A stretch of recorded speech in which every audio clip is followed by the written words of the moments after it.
আলহামদুলিল্লাহ কাফা ওয়াসসালাতু ওয়াসসালামু আলা ইবাদিহিল্লাযিনা ইসতাফা আম্মা বা'দ।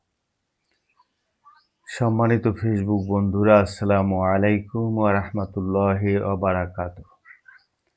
গতদিনে আপনাদেরকে ঈমানের সংজ্ঞা বলতে গিয়ে সূরা বাকারার ৬টি কারণের কথা, ৬টি প্রকারের কথা উচ্চারণ করেছিলাম। আজকে সেই ৬ প্রকার বিষয়ে উচ্চারণ করতে যাচ্ছি। আশা করি আপনারা মনোযোগ সহকারে শুনবেন। প্রথম শর্ত হলো অদৃশ্যকে বিশ্বাস করা।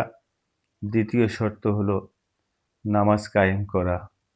তৃতীয় শর্ত হচ্ছে আল্লাহর দেওয়া রিজিক থেকে আল্লাহর রাস্তায় ব্যয় করা। ৪ নম্বর শর্ত তোমাদের প্রতি যে কেতাব তথা আল কোরআন নাজিল করা হয়েছে তাকে বিশ্বাস করা এবং তোমাদের এই আল কোরআন এর পূর্বে যে সমস্ত কেতাব তথা ১০৩টি কেতাব নাজিল করা হয়েছিল তার প্রতিও তোমাদেরকে বিশ্বাস স্থাপন করা। ৬ নম্বর হচ্ছে পরকালকে বিশ্বাস করা।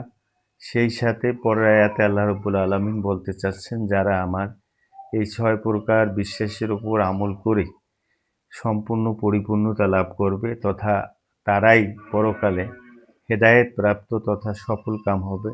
আসসালামু আলাইকুম ওয়া রাহমাতুল্লাহ।